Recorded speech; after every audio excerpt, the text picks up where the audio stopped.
Bonjour à tous et à toutes, chers adhérents de BHC. Hanouka est une fête très intéressante.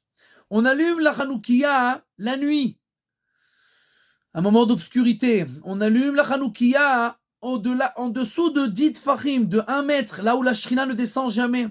On allume la Hanoukia à la fin du mois lunaire. Et la lune est le symbole du peuple juif. En fait, on est en déclin. Et c'est à ce moment-là qu'on allume la Hanoukia. Le Midrash nous dit que le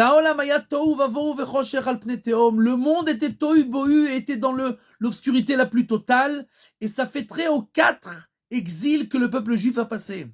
Et le Midrash, nos sages, nous dit que l'obscurité, c'est Yavan, c'est les Grecs. Comment c'est possible? Les Grecs sont venus amener au monde la lumière, la philosophie, la connaissance, l'éclairement de tout.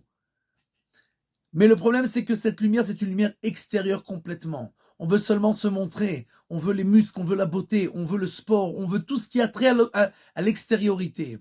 Cette lumière-là ne peut pas tenir en face de toutes les obscurités, de tous les obstacles, de tous les malheurs. Et les Grecs sont où aujourd'hui? Ils n'existent plus.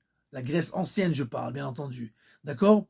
Le peuple juif, lui, il a une lumière intérieure. Cette lumière intérieure-là, c'est quelque chose qui fait le travail en soi, en l'intérieur de soi-même. C'est pas quelque chose pour se montrer. La Torah, elle aide l'homme à se purifier à l'intérieur, à se corriger à l'intérieur. Et cette lumière-là, c'est une lumière interne qui donne la possibilité dans toutes les galouillottes, dans tous les exils, dans toutes les obscurités les plus profondes, de passer et d'arriver à surmonter tous les obstacles.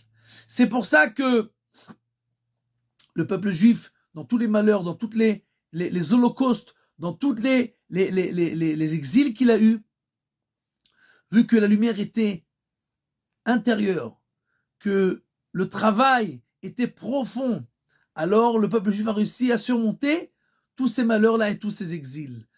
La Torah, c'est elle qui donne cette force-là intérieure. C'est pas quelque chose pour se montrer, c'est quelque chose à l'intérieur.